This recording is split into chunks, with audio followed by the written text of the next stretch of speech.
Madame, Messieurs, bonjour. Vous nous êtes fidèles. Merci. À contrepartie, nous vous diffusons cette très belle émission. L'émission s'appelle Entretien, une émission qui reçoit les hommes politiques, les hommes qui réfléchissent très bien, les hommes également qui donnent leur parole à toute l'humanité afin de changer tant soit peu la République démocratique du Congo en général, mais pourquoi pas tout le monde entier. Voilà, tout le monde entier en général et la République démocratique du Congo en particulier. Voilà ce que j'ai voulu dire, Madame, Messieurs. Aujourd'hui, nous recevons Monsieur Josué Walai. Avec lui, nous allons parler de plusieurs sujets, entre autres la question des Chinois arrêtés au Sud Kivu. Nous sommes à Bukavu, qui est vraiment en train d'écouler beaucoup d'encre et salive. Nous allons devoir en discuter parce que c'est devenu un buzz sur les nets. Monsieur Josué Walai également va donner une actualité qui fait vraiment la rage sur les réseaux sociaux depuis les matins de ce vendredi, ici chez nous à Goma, à l'est de la République démocratique du Congo. Monsieur Josué Walai, bonjour et bonne arrivée sur WAP Télévision. Bonjour très chers journalistes, bonjour également à nos téléspectateurs qui sont en train de nous suivre. Bonjour à tous les peuples congolais, les amoureux du Congo. C'est un plaisir pour moi d'être invité aujourd'hui sur ces plateaux. Ça faisait un bail que je n'ai pas pu intervenir sur le plateau de WAP TV. Ça vraiment un plaisir, ça me rappelle beaucoup de combats qu'on a eu à faire avec la télé, parce que pour nous, les journalistes sont des partenaires tellement importants que nous devons d'ailleurs accompagner, parce que c'est eux qui amènent la voix. Tout ce que nous disons, ce sont les journalistes qui relayent, et donc il n'y a pas un combat sans la presse, il n'y a pas un combat sans Web TV, il n'y a pas un combat sans d'autres télévisions également. Vous êtes sur WAP TV, messieurs et madame. Si vous n'êtes pas encore abonné sur la chaîne, n'oubliez pas à le faire. Commencez dès maintenant à vous abonner, mais également ouvrez votre cloche de notification pour toujours être en alerte de toutes nos productions. Monsieur Josué Walai, dites-nous l'actualité qui vous a intéressé tout au long de cette semaine. Je ne dirais pas la semaine, nous sommes dans une semaine de festivités, malheureusement une semaine de festivités, mais ce matin, nous nous sommes réveillés en cherchant une des filles brillantes de la ville de Goma et qui aurait disparu. Malheureusement, on a compris que la fille a été assassinée. On a trouvé son corps sans vie au niveau de Kituku, derrière la nouvelle cathédrale, et pour nous, ça nous a tellement écœurés, ça nous a tellement fait mal lorsque nous voyons des personnes qui sont censées normalement être des paquets pour très bien sécuriser la jeunesse.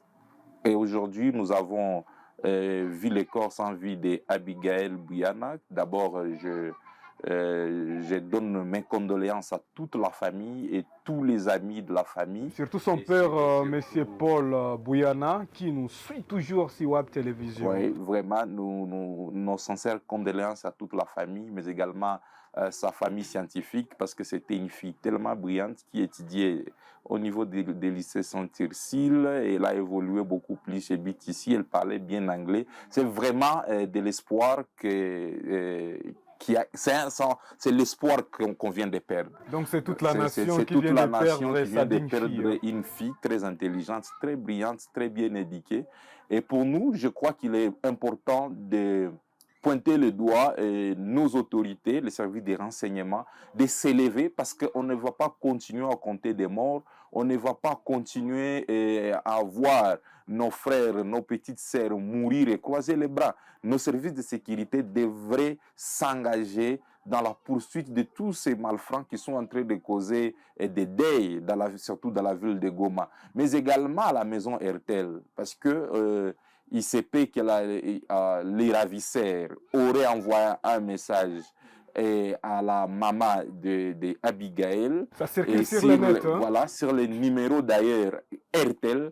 On ne sait pas pourquoi est-ce que RTL ne traque pas ces numéros, ne localise pas ces kidnappeurs, ne facilite pas la tâche au service de renseignement pour mettre au moins la main sur ces gens. Donc, il est très important actuellement de ne pas continuer à réagir après la mort, parce qu'actuellement, on a déjà perdu notre étoile et on ne peut pas continuer toujours à réagir. Les services de renseignement, c'est vrai, ils peuvent actuellement peut-être s'investir et arrêter ces gens et que ces gens soient punis, mais il est très important de prévenir. parce que prévenir, ça vaut mieux prévenir que guérir. Alors, monsieur Josué, permettez-moi de parler quand même quelque chose sur ce que vous venez de dire.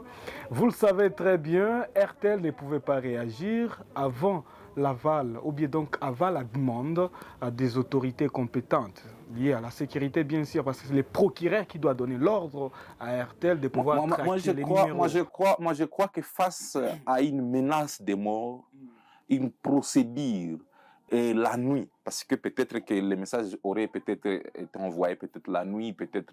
Est-ce que à ce moment-là, le procureur doit donner sa procuration pour que RTL fournisse des coordonnées? Je crois que RTL devrait collaborer en permanence et avoir cette capacité d'office de chaque fois quand il y a ce genre d'alerte, RTL devrait localiser.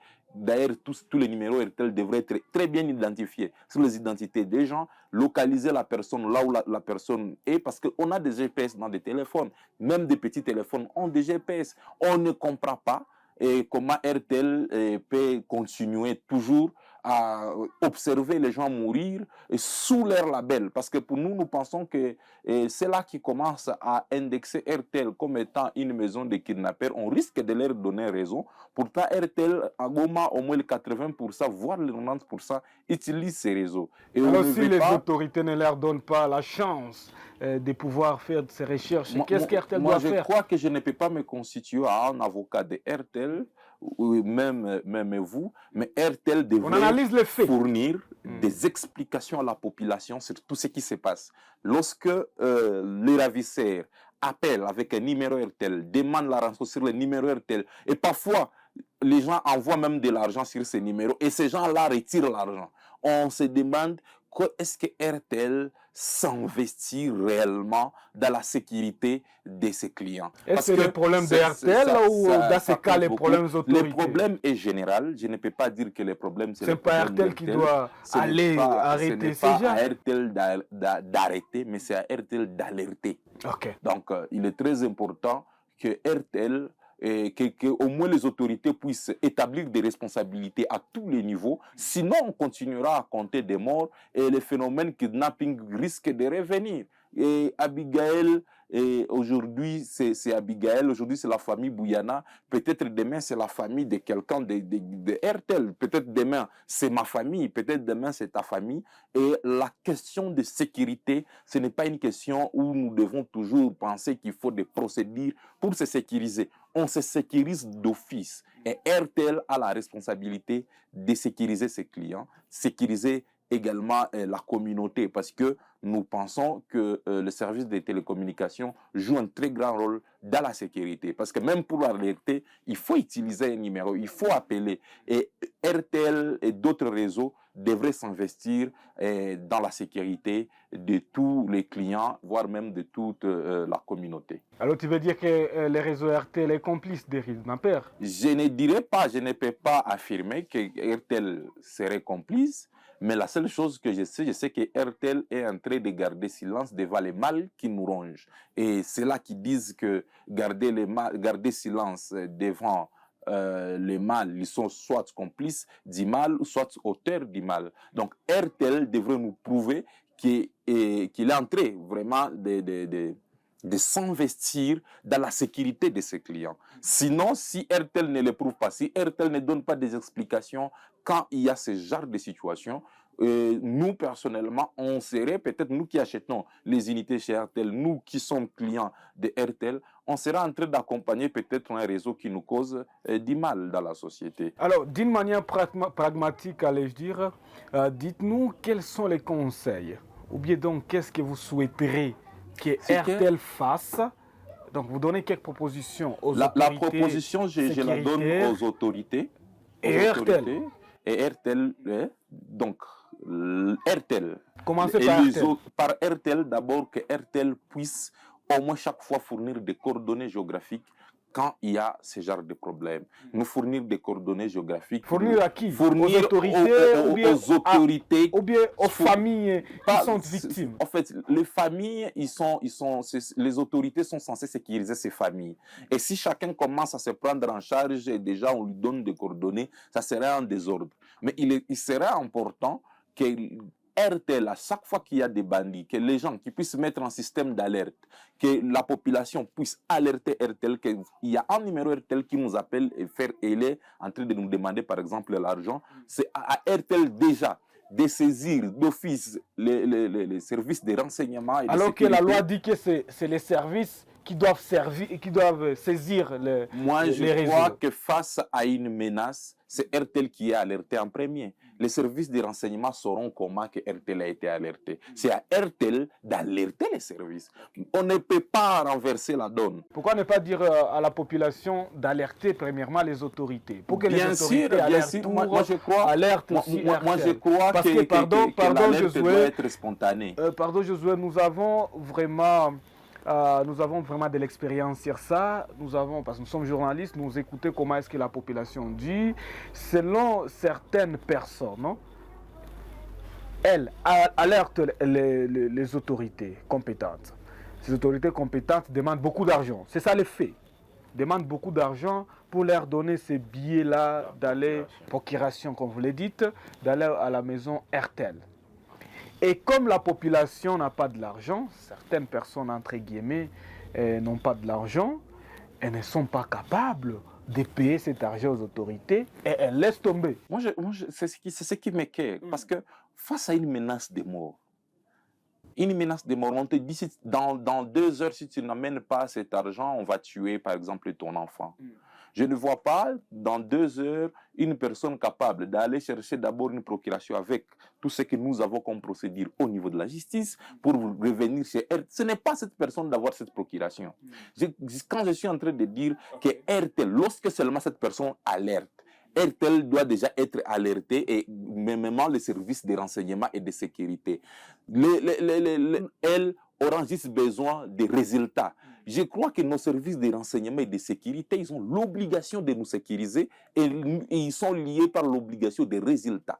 Ils nous amènent quel est le résultat. Qu'est-ce que moi je vais faire avec la procuration? Cette procuration ne va me servir à rien. Ce qui va me servir, c'est voir RTL être engagé, voir les services de renseignement être engagés pour traquer les ravisseurs. Mais me dire que on me donne la procuration, pourquoi en faire? Sinon, et pour donner la procuration, on te donne l'argent. Qu'est-ce que vous en pensez? Et donner l'argent. Moi, je crois que la justice, elle est gratuite. Lorsque on demande l'argent avant de donner la procuration. Lorsqu'on commence à conditionner, d'abord, j'ai un problème, on conditionne l'argent. Si je n'ai pas l'argent, il faut chercher l'argent des ravisseurs et chercher l'argent de la justice. Ça devient compliqué. Donc, quelles sont les propositions pragmatiques que vous envoyez au service de sécurité? Que nous envoyons au service de sécurité, c'est ce que je suis en train de dire. Ils ont l'obligation de résultats. Et eux, à chaque alerte, ils doivent d'abord s'investir à trouver la personne vivante. S'il y aura, je ne sais pas s'il faut dire les frais de transport qui n'existent d'ailleurs pas, ça c'est à demander après. Mais quand on demande quelqu'un, on vient de ravir, une personne de sa famille a disparu, encore cette personne qui est victime, encore on demande à la victime l'argent, ça semble, on ne sait pas qui est ennemi de qui et qui est allié de qui. Donc, nous, personnellement, nous appelons les autorités à s'investir dans cette question et exiger à RTL.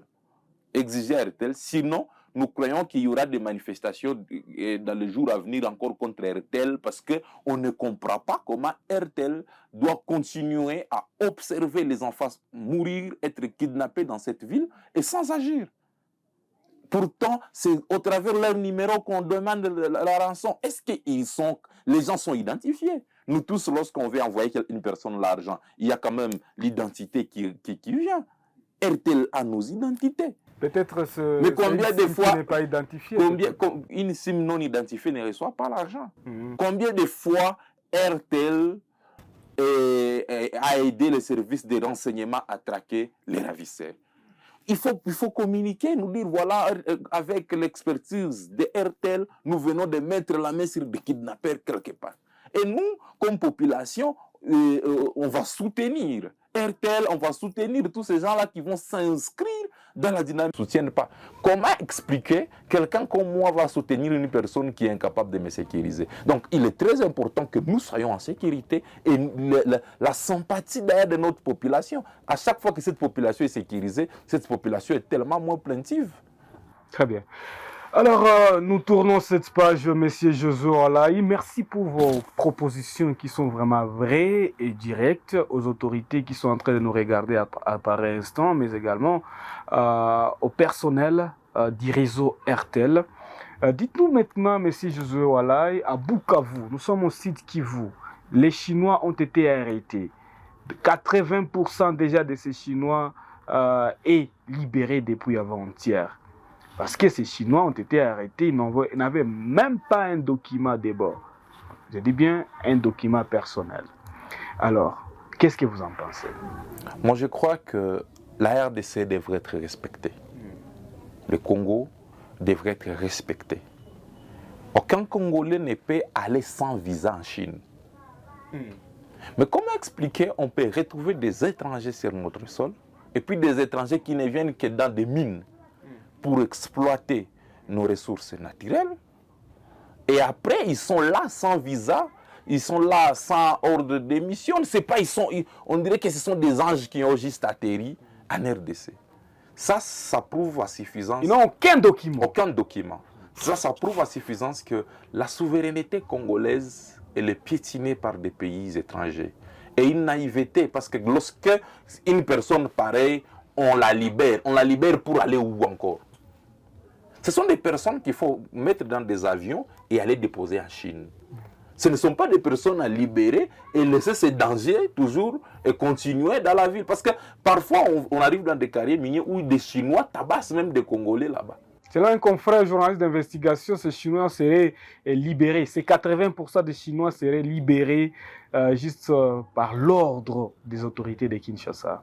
Je crois que le gouverneur Jacques Pouroussi, et qui d'ailleurs est un ancien de la société civile, ne devrait pas aussi se laisser plonger dans cette dynamique médiocre de politique.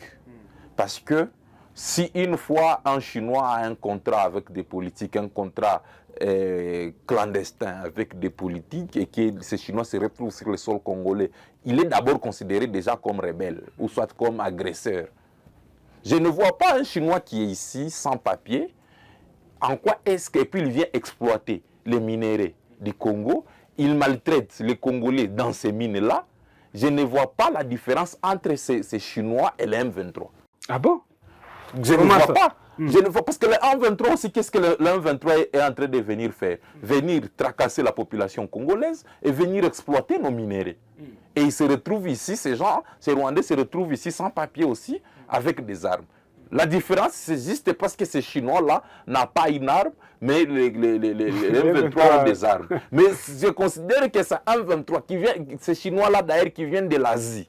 On peut dire, bon, ces gens du M23, ils viennent d'un pays voisin ici, peut-être. Mais quelqu'un, il vient fraîchement de l'Asie, il prend l'avion. Il est plus que même un porteur d'armes. Et ces gens-là, il faut les mettre hors d'état de nuire. Il ne faut pas les libérer, les laisser dans la société. Sinon, quel est le message que ces Chinois-là envoient chez lui en Chine?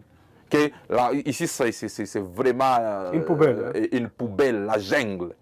Tu peux venir et faire tout ce que tu veux, tu exploites, tu fais tout ce que tu veux. Moi, je crois que le gouverneur du Sud Kivu devrait s'investir dans ces dossiers et d'expulser tous ces Chinois sans papier.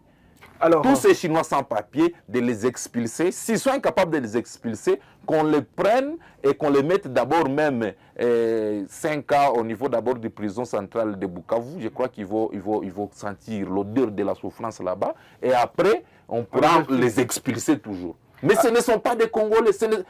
Moi, je ne sais pas dire qui ce sont des apatrides parce qu'ils n'ont même pas la nationalité chinoise.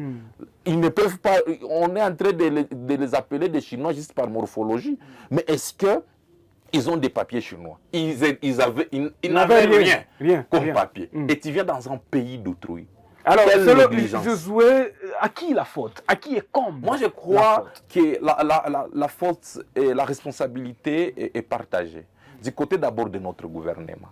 Comment est-ce que ces Chinois est arrivé au Congo? par avion, parce qu'on ne peut pas quitter de l'Asie jusqu'à Bukavu, jusqu'au Sud Kivu, sans passer par des frontières, ou soit ils ont pris un moyen de transport, donc ils ont atterri officiellement sous la sécurité de nos autorités. Et nos autorités, ils sont responsables, parce que c'est eux qui sont en train de faire la honte à la souveraineté congolaise. Ils sont en train de faire la honte aujourd'hui au sol congolais, le sol de nos aïeux. On ne peut pas venir sur le sol congolais comme si on partait à la toilette. On doit venir sur le sol congolais en respectant d'abord les Congolais. Les respecter, c'est de venir officiellement avec des papiers. Tu viens faire quoi? S'il y a des contrats miniers que notre gouvernement aurait signés avec la Chine, ces contrats doivent être publiés. Qu'est-ce que ces Chinois font pour la population locale, la population riveraine des sites miniers? Quels sont les contrats? Est-ce qu'il y a un jour où on a vu un contrat minier être publié en RDC et comprendre que ces gens, ils ont un contrat par exemple de 10 ans, ils vont exploiter tel minerai et après ça, ils vont partir et ils ont un contrat social, communautaire avec la population de construire par exemple une école pendant une année. Jamais, on ne voit pas ça. Et ça, c'est ne pas nous respecter. La présence des Chinois en RDC, c'est un manque de respect à la souveraineté congolaise. Et il est très important que le Congolais, que le gouvernement congolais puisse exiger des pièces. Que ces gens soient là. On n'est pas en train de chasser. Nous sommes dans un monde moderne où on ne peut pas chasser un visiteur. Et ceux qui ont annoncé... Ces gens-là, ils doivent être chassés. Et ceux qui ont annoncé une campagne de diabolisation contre la DGM, Moi, je ne pense pas que ce soit... Ils ont dit que le problème est ou bien la faute, la responsabilité est de la DGM. Moi, je crois que ce n'est pas une campagne de diabolisation. C'est plutôt une campagne de conscientisation. Parce que la DGM devrait être conscientisée. Ils ont un très grand rôle à jouer. La DGM, c'est le renseignement d'ailleurs parfait. C'est eux qui contrôlent nos frontières. Comment expliquer que quelqu'un, un étranger, peut être sur le sol congolais sans passer à la DGM? La DGM n'est pas au courant qu'il y a des Chinois qui sont en train d'exploiter des mines ici. Moi, je crois que même quand ils viennent, nous, parfois, on voyage dans des pays étrangers. Quand tu arrives à la frontière, on te pose la question, tu viens faire quoi là-bas? Mais est-ce que ces Chinois, on leur demande ce qu'ils viennent faire ici? Est-ce que ces Chinois, d'ailleurs, passent au niveau des frontières? Est-ce qu'ils ont des passeports où la DGM aurait visé? Moi, je crois qu'il est très important actuellement que la DGM puisse être conscientisée et que la DGM puisse prendre ses responsabilités. Quand je parle de la DGM, je vois déjà nos autorités. Les renseignements. Quelqu'un, il traverse la frontière et il part dans les fonds du pays aller exploiter les mines. Et on l'observe. Est-ce qu'on peut dire que ces Chinois ont certains soutiens des autorités? Bien sûr, si tu vois un chien sur l'arbre, pourtant les chiens ne montent pas sur l'arbre, c'est qu'il y a une personne qui aurait pris le chien et mettre sur l'arbre. Donc les Chinois, normalement, s'ils sont là, peut-être qu'il y a certaines autorités qui essayent, qui ont des contrats obscurs sur l'exploitation des mines et qu'ils amènent ces Chinois-là, lorsque vous allez exploiter tel minerai, j'aurai autant de pourcentage. Parce qu'ils ne peuvent pas être ici gratuitement. Il y a quand même des gens qui les soutiennent. Parce qu'ils ont été libérés. Qui a plaidé pour leur libération? On ne sait pas. On ne sait pas. Donc, les gens qui ont plaidé pour la libération de ces Chinois-là... Et on dit même que le gouverneur n'est même pas au courant que ces derniers sont libérés. Sont libérés. Le gouverneur n'est pas au courant. Selon certaines sources. Et moi, je crois que le gouverneur et Jacques Pouroussi, que personnellement je respecte, devrait... Qu'on appelle à Bukavu les Magoufouli congolais. Les Magoufouli, moi je crois qu'ils devraient quitter, comme je l'ai dit, quitter la médiocrité. Parce qu'on est en train de voir que lui aussi, il est en train de se plonger. Donc il est médiocre, c'est le... Je ne dis pas qu'il est médiocre, mais il est en train de se plonger dans la médiocrité. La médiocrité qui est un système politique et des mensonges, basé sur des mensonges. Est-ce qu'il n'était pas au courant que les Chinois sont là? Selon certaines sources. Moi, je crois un confrère, journaliste d'investigation de Bukavu. Moi, je crois que les gouverneurs devraient fournir des explications à la population. Gérer les pays aussi sans pour autant donner des explications chaque fois qu'il y a des problèmes au niveau de la société, c'est négliger la population. On ne peut pas être dans une ville, dans une province où on se dit on arrête 100 personnes, 100 Chinois. Ils sont venus, ils sont sans visa, ils n'ont pas de passeport, ils sont là. On veut de les arrêter. Après 3 jours, on veut de les libérer. Mais aucune explication sur leur présence sur le sol congolais, aucune explication sur leur arrestation et sur leur libération. Mais est-ce que les autorités congolaises nous respectent? Parce que c'est difficile aussi de travailler pour un peuple quand ils ne le respectent pas. C'est difficile aujourd'hui même les peuples aujourd'hui, vous allez comprendre que est-ce que ces peuples respectent les autorités congolaises? C'est une question à se poser. C'est une question à se poser. Pourquoi est-ce que ces peuples ne respectent pas les autorités? Parce que les autorités aussi ne respectent pas les peuples. On ne peut pas gérer un peuple en privant. On ne peut pas gérer un peuple en la privant de l'information. Voilà pourquoi certaines personnes disent que la presse, c'est le quatrième pouvoir. Pas certaines personnes, c'est déjà officiel. Nous sommes le quatrième pouvoir. C'est le quatrième pouvoir. Et donc, quand on parle de ce pouvoir-là, c'est un pouvoir d'informer et de former. Mais quand vous refusez d'informer à la population, c'est que cette population va rester sans connaissance. Et cette population, vous la laissez être manipulée par tout le monde qui peut venir. Parce que la presse devrait être là en train d'informer. Une personne informée sait tellement agir. La presse parle par exemple de fiscalité, parle de la sécurité. Je serai un indiscipliné et fiscal quand je ne suis pas informé. Quand est-ce que je paie mes taxes? Comment je les paye? Je les paye où? Je les fais comment? Ça, c'est le travail de la presse et les politiciens qui ont cette question de fiscalité à leur charge. Voilà, nous avons signé un contrat avec le ministre normalement des Mines, devrait le dire. Nous avons signé un contrat avec les Chinois, ils sont ici, ils ont un contrat, voilà les détails du contrat. C'est là qu'ils veulent lire. On donne le contrat à des organisations de la société civile pour qu'il y ait vulgarisation de ces contrats. C'est ce qu'on appelle la continuité du pouvoir. Quand ils vont partir, celui qui va entrer, il saura que voilà, le pays a un contrat avec telle personne, telle personne. Mais lorsque on n'est pas informé, on se retrouve dans un pays où des étrangers sont ici sans passeport, sans visa, sans document. On ne demande même rien. On voit les étrangers sont là seulement circuler. On ne demande rien. On ne demande rien. Et puis ces étrangers, quand ils arrivent ici, ils viennent. Certaines vidéos, hein? Et voir ça, voir nos frères être torturés sur leur propre sol par des inconnus sans papier, c'est nous négliger. C'est nous les boss. C'est nous. Normalement, voilà pourquoi ça m'écoeure lorsque je vois des gens en train de dire que voilà, nous soutenons la vision du chef de l'État, nous accompagnons telle personne. Moi, je pense qu'on ne devrait pas accompagner les gens. C'est plutôt ces gens qui devraient nous accompagner. Les pays devraient avoir une vision. Les pays devraient avoir un programme que ces gens-là sont censés respecter. Et c'est à nous, les boss, nous devons demander à nos employés, qui sont les politiciens, est-ce que vous avez signé un tel contrat et qu'est-ce que nous allons gagner, nous, comme boss? Mais malheureusement, la donne est renversée. Nous sommes devenus des employés des politiciens. Donc, c'est les politiciens qui sont honorables, qui sont excellents, et la population qui devrait être souveraine, elle est négligée, elle n'est pas informée, elle est tabassée par les étrangers sur leur propre sol. Donc, le boss dans sa maison est tabassé par des étrangers et les domestiques de la maison, il est là, il est en train d'accompagner les étrangers venir te tabasser chez toi. Moi, je crois qu'on doit respecter le peuple congolais. Okay. La Chine qui envoie ici ces gens, lorsqu'ils arrivent ici, doivent nous respecter. Okay. Venir avec tous les papiers possibles, nous respecter. Ils sont venus faire quoi? Quel est le contrat qu'ils ont avec le gouvernement, avec la population? Parce que tu ne peux pas exploiter les minéraux sans avoir un contrat également social au sein de la communauté. Mais on ne sait pas, on ne sait pas. Donc, on est dans un pays, on ne sait pas comment qualifier les pays, mais je crois que l'espoir n'est pas mort. Que tout peut changer et que nos politiciens doivent revenir à la raison, ou soit s'ils ne peuvent pas revenir à la raison, certaines personnes qui dirigeront peut-être le pays demain ou après-demain, ils changeront toujours ces pays. On ne doit pas montrer à tout le monde que le pays va mal, que tout n'ira pas mal, rien ne marchera. Nous croyons qu'un jour, les Congolais se réveilleront la population congolaise se réveillera.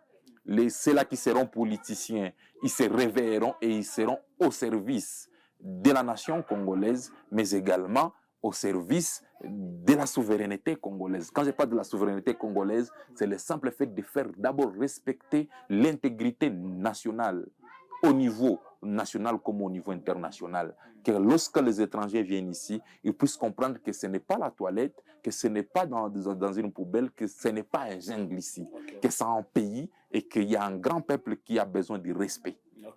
Merci beaucoup, monsieur Josué Ouala. Nous sommes à la fin de cette émission. Est-ce qu'on peut considérer cela comme votre conclusion?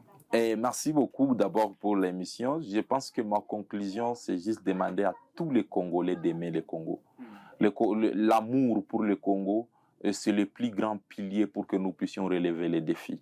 Tout ce qui arrive aujourd'hui au Congo, tous les malheurs que nous sommes en train de vivre, c'est le manque d'amour dans les chefs de ceux-là qui dirigent le Congo. Si nous tous on aimait le Congo, on n'allait pas détourner l'argent du Congo, on allait faire respecter notre souveraineté, on allait sécuriser la population. Aujourd'hui, on ne serait pas en train de pleurer Abigail. Si on aimait le Congo, même nos citoyens ne devraient pas aller kidnapper leur petite sœur et la tuer. Donc, le centre de tout, moi je suis chrétien et je mets, c'est parmi des valeurs chrétiennes tellement indispensables, l'amour. Lorsque nous allons aimer le Congo, donc on va aimer les Congolais, on va aimer ce que le Congo a, on va aimer ce que le Congo doit devenir. Et c'est à ce niveau-là qu'on sera en train de penser à cette révolution constructrice dont Kamana nous prêchait depuis plusieurs années. Des rêves-mémoires. Oui, des rêves-mémoires. Merci Josué Ouala et nous avons été vraiment honorés de votre présence. C'est un plaisir partagé, je suis tellement honoré également. Je crois que ça ne sera pas la dernière fois. Et ce n'est pas également la première fois. Nous avons également été honorés de la présence de l'ami les plus sincères et les plus beaux, les plus doux, qu'on appelle Dr Moïse Maté, qui est venu participer en direct de cette émission. Mais merci de l'autre côté de la technique à vous, monsieur Thomas, l'homme qui est en train de gérer la technique de l'autre côté. Madame, messieurs, travaillons toujours au service de la nation parce que la vie s'envole comme un oiseau, mais nos œuvres durent pour toujours. À tous et à chacun, au revoir.